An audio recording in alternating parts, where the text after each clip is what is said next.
Abraham గారు, ఇదిగో నేను చేయబోయే కార్యం చేసేస్తున్నాను. ఎందుకంటే ఇంత సహించాను. ఏం సహించాను? వాళ్ళు ఇంకా మారుతారేమో చూసినా కానీ మారలేదయ్యా. కాబట్టి చెప్పు ప్రభువా, ఆ పట్టణంలో ఒకవేళ 50 మంది నీతిమంతులు రక్షించవా? 50 మంది ఎందుకు వెళ్తున్నాడు? కారణం ఏంటి? అక్కడ తమ్ముడు ఉన్నాడు. ఎక్కడ? సొదొమ పట్టణంలో తమ్ముడు కాబట్టి తమ్ముడు కోసం వాళ్ళు మొదలు పెడుతున్నాడు. ఎందుకని? ఆయన వచ్చండి ఎంత జాలి అండి. దేవుని దగ్గర బతిమాలుతున్నాడు. ఎవరి దగ్గర? దేవుని దగ్గర. అయ్యా ప్రభువా, ఒకవేళ 50 మంది రక్షిస్తావా? రక్షిస్తాను. 40 మంది రక్షిస్తా, 30 మంది రక్షిస్తా, 20 మంది రక్షిస్తా, చివరికి 10 మంది ఆగిపోయినట. ఉన్నారు 10 మంది కూడా లేవు. కాబట్టి ఆలోచించేయండి. ఎప్పుడైతే చెప్పిన కానీ అయితే అబ్రహామట ఎంతో ప్రార్థించాడు. దేనికోసం? ఇదిగో అందుకని మనకు జ్ఞాపకం చేస్తూ యేసుక్రీస్తు పరలోకం నుండి. ఎందుకంటే ఆయన చూడొకసారి రోమపత్రిక 8:34, రోమా 8:34. శిక్ష విధించేవాడెవడు? చనిపోయిన యేసుక్రీస్తే, క్రీస్తు యేసే. అంతేకాదు మృతులలో నుండి లేచిన వాడును దేవుని కుడిపార్శ్వమున ఉన్నవాడును మన కొరకు విజ్ఞాపనము కూడా చేయవాడును. విజ్ఞాపన మృతుల నుండి లేచిన వాడు ఆయన కుడిపార్శ్వం కూర్చున్నాడు. ఏ కుడిపార్శ్వన? దేవుని కుడిపార్శ్వం కూర్చున్నవాడట. అలాంటి కూర్చున్నవాడట విజ్ఞాపన చేస్తే ఎవరి కోసం? ఎందుకని? మళ్ళీ వెళ్ళిపోయా వాళ్ళు నా మాట ఏందేమో అని విజ్ఞానాన్ని పరిశుద్ధాత్మ పంపిస్తున్నాడు. ఆ పరిశుద్ధాత్ముడు నిన్ను బలపరుస్తున్నాడు. కాబట్టి అందుకనే హెచ్చరిక. హెచ్చరిస్తే తింటావా? ఒకసారి యోచించండి. ఒక్కసారి ఇక్కడ అందుకని హెచ్చరించారట. కానీ విన్నారా? ఇలాంటి వాళ్ళు లోతు కుటుంబం ఎలాంటిది? ఆ కుటుంబం మంచిదే, కానీ ప్రజలట దుర్మార్గులు. అందుకనే ఆ యొక్క దేవతలు వస్తే వాళ్ళతో పాపం చేయడం ఇష్టపడాలట. అంటే పాపం అంటే అంత ఆసక్తి ఎవరికి? ఈ లోకమంతా పాపము నుండి పాపము. కాబట్టి పాపం పోవాలంటే క్రీస్తు యేసు ఈ లోకానికి వచ్చాడు, వెళ్ళిపోయాడు. కానీ అయితే ఎందుకని ఇక్కడ చెప్తాడు లోక? కాబట్టి మనిషికి మాత్రం జరుగుతుంది అంటే ఆయన రాకడ వస్తుంది. కాబట్టి ఆలోచన చేయండి. మనకేంటంటే చూడండి, మత్తయి సువార్త 24:41 చూడండి. మత్తయి సువార్త 24:41.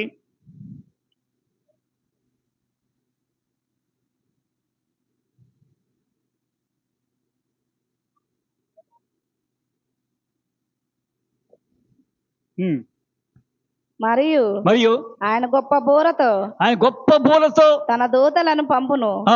వారు ఆకాశము యొక్క ఈ చివరి నుండి ఆ చివరి వరకు నలుదిక్కుల నుండి ఆయన ఏర్పరచుకొనిన వారిని పోగు చేతురు. అంజూరపు చెట్టును చూచి. కాబట్టి ఎక్కడ నుండి?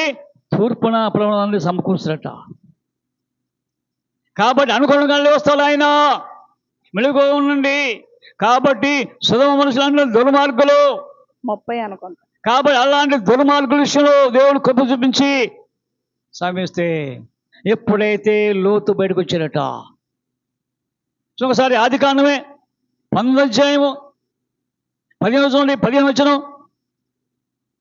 తెల్లవారినప్పుడు ఆ దూతలు లోతును త్వరపెట్టి లెమ్ము. అయ్యా, దూతలు బతిమాలుతున్నాడు ఎవరిని? లోతు కుటుంబాన్ని త్వరపెట్టి లేండి. అది దేవుడు మన కూడా తడుతున్నాడు. లేండి అయ్యా, ఎంత నిద్రపోతావు, ప్రార్థనకి వెళ్ళు. కాబట్టి త్వరండి, రండి. త్వరపెట్టి లెమ్ము. ఈ ఊరు దోష శిక్షలో నశించిపోకుండా. ఎవరు? ఈ ఊరు నాశనం కాబోతుంది. దోష శిక్షలో మీరు పాలుభాగండి. మీరు దానిలో పాలు భాగస్తులు కాకుండా నశించిపోకుండా నీ భార్యను ఇక్కడనున్న నీ ఇద్దరు కుమార్తెలను తీసుకొని రమ్మని చెప్పిరి అన్నది. ఏమండి, కుమారులు లేరా? ఉన్నారు, కుమారులు వచ్చారా? లోకం కలిసిపోయారు. లోకంలో వాళ్ళు కలిసిపోయినట్టు. అందుకనే తల్లిదండ్రుల మాట ఇంట్లో ఎంత చెప్పినా ఇంట్లో అండి. ఇంట్లో ఈ దినాలు కూడా అంతలే అండి. యవనస్తులు యవనులట, అయ్యో వారి ఇష్టమే వాళ్ళది, వినరు. కానీ పాపంలోనికి వెళ్తారు. అదే వాళ్ళకు ఎంతో ఆనందం. కాబట్టి అందుకని ఇక్కడట అయ్యా చెప్పు హెచ్చరించాడు. ఎవరెవరిని? లోతును, లోతు భార్యను, లోతు కుమార్తెను రండి అంటే ఏం చేయాలా? లోతు అతడు తడువు చేసాను. తడువు అంటే ఉంది ఆలస్యం. మనం కూడా ఆలస్యం. అయ్యా వస్తున్నా తడువు చేసాను కనుక అప్పుడు అతని మీద యెహోవా కనికరపడుట. ఎందుకని? ఎప్పుడైతే నువ్వు ఆలస్యం చేస్తావో దేవుని కనికరం ఉందంట. దేవుని ఆత్మ ఇదిగో దేవతలరా వెళ్ళి అట్ట కాదు, వాళ్ళు పట్టుకొని రండి బలవంతంగా. ఎవరిని అంటే వెళ్ళారట. అందుకని యెహోవా అంటున్నాడు, ఇదిగో ముందు లోతు చేతిని పట్టుకో. అసమ్మా కనికరపడుట వలన ఆ మనుషులు అతని చేతిని, ఎవరి చేతిని? లోతు చేతిని, అతని భార్య చేతిని, అతని ఇద్దరు కుమార్తెల చేతులను పట్టుకొని వెలుపలకు తీసుకొని అట్లట. మరి కుమార్తె కూడా అయ్యో నేను అండి ప్రధానం చేయబడ్డా కదా, మరి వాళ్ళు వస్తారేమో చూద్దాం అనుకున్నట్ట. ఎవరు? లోతు కుమార్తెలు. ప్రారంభం అయిపోయింది, వివాహం కావాలా. కానీ వాళ్ళని అడు చూస్తున్నట్టు ఏమండి అట్ట కదా మాట చూడకూడదు అని ఇది లోతు చేతిని అండి ఇద్దరు కుమార్తె చేతిని భార్య చేతిని పట్టుకొని బలవంతంగా అంటే రానున్నదా వస్తున్నదా? అంటే రాకపోతే బలంగా లాగేది. వస్తే లాగుతారా? రాకపోతే బయటికి. కాబట్టి బలవంతంగా లాక్కొచ్చా ఆ ఊరి బయట ఉంచిరి. ఆ దూతలు వారిని వెలుపలకు తీసుకొని దూతలట ఇదిగో బయటకు వచ్చారు. ఎక్కడికి? ఊరి వెలుపలకి తీసుకొని వచ్చిన తర్వాత ఆయన నీ ప్రాణమును దక్కించుకున్నట్లు పారిపొమ్ము, నీ వెనక చూడకుము, ఈ మైదానములో. అయ్యా నీ ప్రాణం తగ్గించుకోండి. ఎందుకంటే వెనక చూడదు. అదిగో వెళ్ళిపోయింది ఆ యొక్క పర్వతానికి, దేని పట్టణానికి వెళ్ళమంటే వెళ్ళట్లా. ఈ మైదానములో ఎక్కడను నిలవక అంటే ఈ మైదానం అంటే ఈ ప్రాంతం మొత్తం ఎక్కడ వద్దు. నీవు నశించిపోకుండా ఆ పర్వతమునకు పారిపోమని చెప్పగా లోతు ప్రభువా అయ్యా అంటాడు, అయ్యా పర్వతానికి వెళ్ళమంటే నేను వెళ్ళానయ్యా. ఎందుకు వెళ్ళాడు? నీతిమంతుడే కదా, ఎందుకు వెళ్ళలేదు? కాబట్టి అంటే ఆయన కూడా అనుమానం వచ్చింది. ఏమని? అందరూ వెళ్తున్నాం లేదా? ఈ లోపు అగ్ని కిందకు వస్తుంది. ప్రభువా అలాగు కాదు, ఇదిగో నీ కటాక్షము నీ దాసుని మీద ఉంచి. అయ్యా నీ యొక్క కరుణ, నీ కటాక్షము నీ దాసుడు అంటది. ఎవరంట? దాసుడు, దేవుడికి దాసుడు. ఎవరు? లోతు. మనం ఎవరికి? లోకానికి దాసులం, శరీరానికి దాసులం. ఇంకా శరీరానికి, లోకానికి, సైతానుకు. కానీ ఈ మూడు ధరించాలంటుంది. ఇదిగో అయ్యా ఒకసారి జ్ఞాపకం చేసుకో. నీ దాసుడు అంటుంది. దాసుడు అంటే చాలా ప్రాముఖ్యమే, చాలా పనులు చేస్తుంది దాసుడు. సర్వని పని చేయాలంటే ఎంతో కష్టమో. కాబట్టి ఇక్కడ నీ దాసుని నీ దాసుని మీద వచ్చినది నా ప్రాణము రక్షించుట వలన నీవు నా ఎడల కనపరిచిన నీ కృపను కనపరచుము. నేను ఆ పర్వతమునకు తప్పించుకొని పోలేను. అయ్యా నేను మాత్రం వెళ్ళాను ఆ పర్వతానికి. ఈ కీడు నాకు సంభవించి చచ్చిపోదునేమో. ఇదిగో పారిపోవటకు. అయ్యా ఒకవేళ ఇది వచ్చి అగ్ని కింద కలుగుస్తేమో చెప్పావు కదా, దేవుడు చెప్పాడు కదా అగ్ని కింద పంపిస్తున్నాను. అయ్యా నా ప్రాణం ఆ పర్వతానికి పారిపోమ్ము. కాదు, ఆ పర్వతం వెళ్ళలేను. ఈ దగ్గర ఉంది సోయరు. పారిపోవటకు ఈ ఊరు సమీపంలో ఉన్నది, అది చిన్నది, నన్ను అక్కడికి తప్పించుకొని పోనిమ్ము. ఊరు సమీపం అంటే ఊరు ఇక్కడ ఉంది, సమీపంలో దూరంలో, కాబట్టి సమీపంలో ఉంది. అది చిన్నది, అది చిన్నది, నన్ను అక్కడికి తప్పించుకొని పోనిమ్ము. అది చిన్నది కదా, నేను బ్రతుకుదునని చెప్పినప్పుడు ఆయన ఇదిగో నీవు చెప్పిన ఈ ఊరు నాశనము చేయను. ఈ విషయంలో ఎందుకని అయ్యా నేను మాత్రం నాశనం చేయను, ఎందుకంటే నువ్వు అడిగావు కదా, నువ్వు దాస్తువు కదా, కాబట్టి నేను దాస్తున్న మాటలు అంటే యజమానుడు దాసమన్నాడు కదా, కాబట్టి నువ్వు చెప్పింది చేస్తా. ఈ ఊరు నాశనము చేయను. ఈ విషయంలో నీ మనవి అంగీకరించి తిని. నీ మనవి అంటే నీ ప్రార్థన అంటే ప్రార్థించాడు ఎవరు? లోతు. మరి మనం ప్రార్థిస్తావా? ప్రదేశంలో ప్రార్థన చేయం, కాబట్టి నీ మనవి అంగీకరించున్నాను. నీవు త్వరపడి అక్కడికి తప్పించుకొని పొమ్ము. త్వరపడి వెళ్ళిపో ఇక్కడ నుంచి అంటే పరిగెత్తాలా. నీవు అక్కడికి చేరు వరకు నేనేమీ చేయలేను, కాబట్టి నువ్వు మాత్రం అక్కడికి వెళ్ళి ఏం చేయను. నువ్వు వెళ్ళిపోయావా అప్పుడు వస్తాయి. అందుచేత ఆ ఊరికి సోయారు అని పేరు పెట్టబడెను. లోతు సోయారునకు వచ్చినప్పుడు ఆ దేశమును సూర్యుడు ఉదయించెను. అప్పుడు యెహోవా సొదొమ మీదను గొమొర్రా మీదను రాత్రి నడిచాను, రాత్రి అంతా అడిగే ఆ యొక్క సొదొమ పట్టణం వదిలిపెట్టిన తర్వాత అప్పుడు తెల్లారిందట ఊరు వెళ్ళి బయటికి. అప్పుడు యెహోవా సొదొమ మీదను గొమొర్రా మీదను యెహోవా యొద్ద నుండి గంధకమును గంధకం అండి అగ్ని. ఆ గంధకం అంటే అండి సూర్యకాలం ఉన్నది, ఇప్పుడు ఒక అగ్ని పొలబూసి ఏమైందండి మనం ఉంది. మరి పేడకెమ్మడి దొక్కండి గంధకం ఉంది, గంధకం అందుకనే అని కొద్దిగా నిప్పుడుతుంది, చల్లబడదు. అంటే గంధకమును అగ్నిని ఆకాశము నుండి కురిపించి ఆకాశం అగ్ని వస్తుందంట. ఎవరు అగ్ని? ఆయనే యేసు దహించు అగ్ని జ్వాలలో ప్రదక్షిణ వద్దాడు ఎవరిని? నాశనం చేస్తారు ప్రతి ఒక్కరిని. కాబట్టి యోచిస్తున్నావా ప్రభా, ఇదిగో ఎప్పుడు నాశనం చేసిన తర్వాత అగ్నిని ఆకాశము నుండి కురిపించి ఆ పట్టణములను, ఆ మైదానం అంతటిని, ఆ పట్టణములలో నివసించిన వారిని అందరినీ, నేల మొలకలను నాశనము చేసెను. నేల మొలకలు అంటే ఇంకా మళ్ళీ నాశనమట. ఈ దినాల్లో అట్లా జరుగుతుంది, ఆలోచన చేయండి. ఇరాను ఇక ఎన్ని సంవత్సరాలు కోరుతుంది, అక్కడ మొక్కలు వేస్తే మొలవు అంటే చూపిస్తున్నారు ఉదాహరణకు అక్కడ మనకు అర్థం కావడానికి. కాబట్టి ఇదిగో అందుకనే అక్కడ వినాశనం. మనమైతే బాగున్నాం, వాళ్ళకి మాకు ఎంత చనిపోయారో తెలియదు. ఎంతమంది అండి దేవుని ఎరగని వారు చనిపోయారు, దేవుని ఎరగని వారు ఉన్నారు. కానీ ఇరాను చాలా ప్రాముఖ్యమైనదే, దేవుని నాశించబడమే. ఇరాను అన్నది దేవుని కృప పొందుకుందే. మొట్టమొదటిగా ఇరాను వారే దేవుని ప్రేమించి,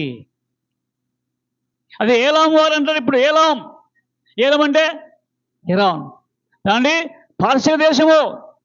అది పారసీక దేశం అంటే మొట్టమొదటి దేవుడు ఇచ్చాడు ఆజ్ఞ. ఎప్పుడైతే 70 సంవత్సరాలు ప్రజలు ఎక్కడికి బొమ్మలకి వెళ్ళిన తర్వాత దేవుడు కరుణించి అన్ని జనం కోరేసి నేర్పించండి. ఒకసారి ముగిద్దాం. హెజ్రా గ్రంథం 1వ అధ్యాయం చూడండి. హెజ్రా గ్రంథం 1వ అధ్యాయం నుంచి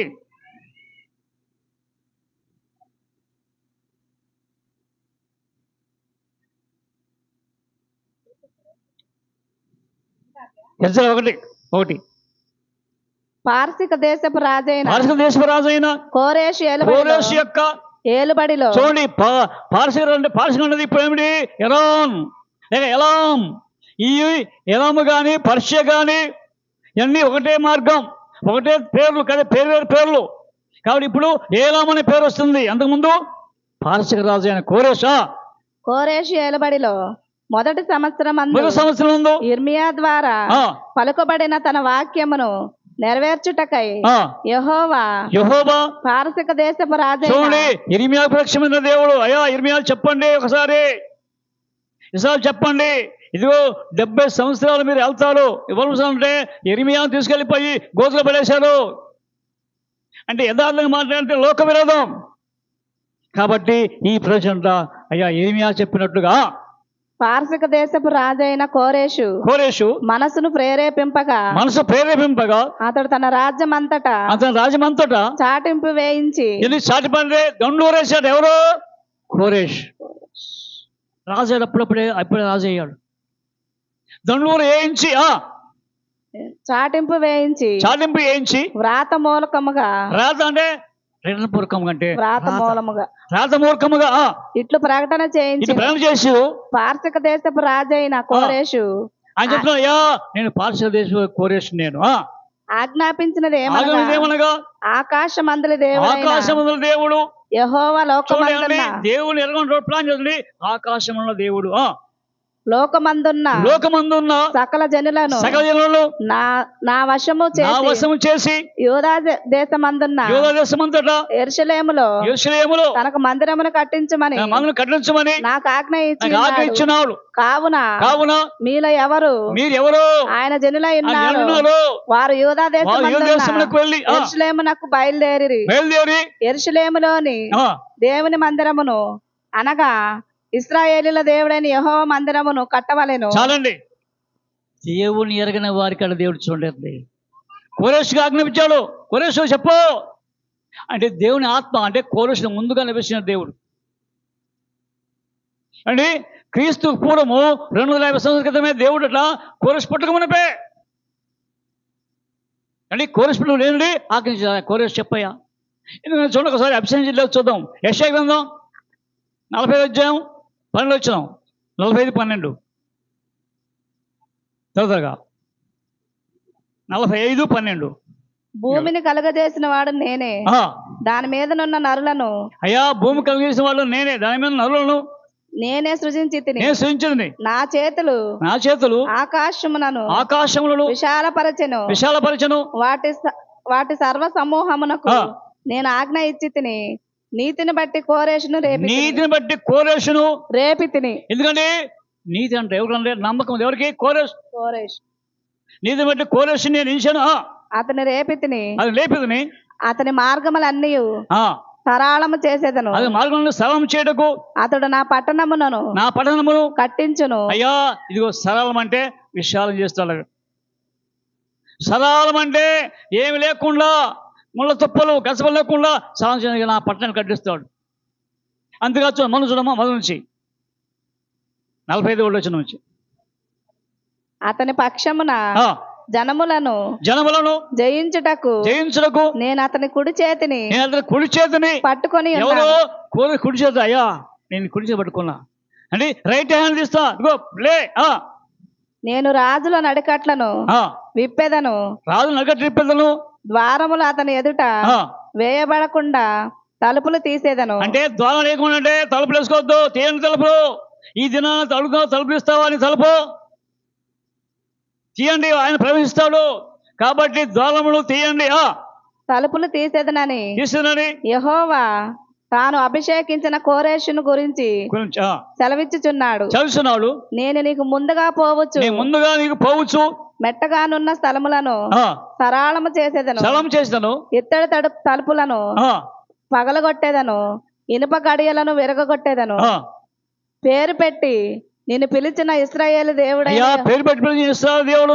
దేవుడైన యెహోవాను నేనే అని నీవు తెలుసుకొనున్నట్లు అంధకార స్థలములలో ఉంచబడిన అభిషేకించాడు ఎవరిని? కోరేష్. కాబట్టి చూడండి, అందుకనే ఇరాన్ ఇప్పుడు అంటే క్రైస్తవ దేశమే, కానీ ఇప్పుడు ఏమైందంట ఏమండి ఎల్లగొట్టాడు. ఆ కోరేషు దేవుని కృప పొందుకున్నాడు కాబట్టి అందుకనే ఆజ్ఞించదు ప్రపంచం అందరూ నా చేతికి అప్పగించు అంటే పరిపాలన చేయాలి ప్రపంచం మొత్తం ఆ దినాల్లో. కాబట్టి ఇదినండి అపవాది పరిపాలన చేస్తాం కాబట్టి ఒకసారి యోచించి ఇదిగో అందుకని లోతు కుటుంబం జరిగినాయా. ఎప్పుడు వస్తాడో మనిషి కుమారుడు అనుకున్న గడలో వస్తాడు.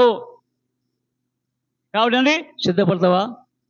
అదే సిద్ధపడుమో ఓ సంగమా, సిద్ధపడుమో ఓ సంగమా, క్రీస్తు వచ్చు వేళ వేచియుండుమా, క్రీస్తు వచ్చు వేళ వేచియుండుమా, బాండ సాందున పావురమా.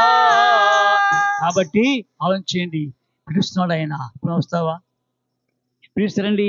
అదుగో అందుకన్నాడు, హెచ్చరిస్తున్నాడు జాగ్రత్త అని. ఇది నాడు అందుకని చెప్తున్నాడు లూకా. చూడండి ఒకసారి దాన్ని చదివి ముగిద్దాం. లూకా సువార్త 17:28.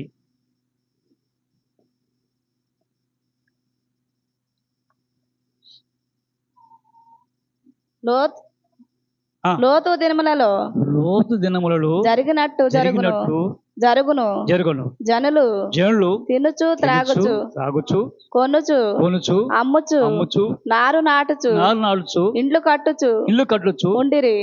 అయితే లోతు సొదొమ విడిచిపోయిన తర్వాత ఆకాశము నుండి, సొదొమ అనగా లోకము, ఇప్పుడు ఆ యొక్క శ్రమపడకండి, అదిగో అదే అండి యువపట్టిన పక్కన ఉందట. కాబట్టి ఇవ్వండి, ఇక అక్కడ ఎక్కువ ఖనిజాలు ఉన్నాయి, గంధకం ఉంది, సల్ఫర్ ఉంది అండి, అనేక కెమికల్స్ ఉన్నాయి ఇక్కడ.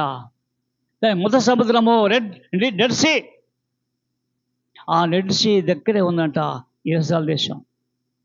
ఇక్కడ ఒకసారి యోచించి, అయ్యా ఈ పట్టణాన్ని నాశనమైంది కాబట్టి నా ఉదయమైన పట్టణాన్ని ఒకసారి యోచిస్తున్నాయ్యా, నీ కృప నాకు అనుగ్రహించి నడిపించి ప్రాణం చేసుకుందాం.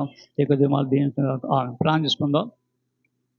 కృప మహిమ పరలోక తండ్రి, ఈ కొన్నాళ్ళు మా మధ్యలో ప్రభా సుధమ గుమర పట్టణాలు ఉంచి నాతో మాతో హెచ్చరించిన దేవా, ఇప్పుడైనను ప్రభా మేము దాన్ని వాక్య ప్రకారం జీవించగా తయారు. ఎందుకంటే ప్రభా అగ్ని ఆహుతి కాకుండా లోతు ఎంత ప్రతిమలాడో ప్రభా, కాబట్టి లోతు మనవి ఆలకించిన దేవా, మా ఆలకించండి. మా కుటుంబాలు, మా దేశాలు, మా రాష్ట్రాలు ప్రభా నేను కలిగిన తయారు చేయం తండ్రి. గమనించండి, ప్రత్యేక యవనస్తులు కూడా ప్రార్థిస్తాం ప్రభా, యవనరాలు కూడా ప్రార్థిస్తున్నాం ప్రభా తట్టుడుచున్న ప్రభా. కాబట్టి ఒకసారి వారి మేలు కలుపు చేయండి, మీ రక్షణ చేయండి తండ్రి. కొన్నారు ఇదిగో ప్రభా, ఎండకు వేడికి ఎవరికి బలం లేకుండా నడిపించండి. ఇదిగో ప్రతి వారిని దీవించి నడిపించి సాయం దయచేసి ఈ వాక్యం ప్రభావ మరొకసారి పరామర్శ చేసుకుని సాయం దయచేయమని యేసుక్రీస్తు నామమున ప్రార్థిస్తున్నాం తండ్రి. ఆమేన్.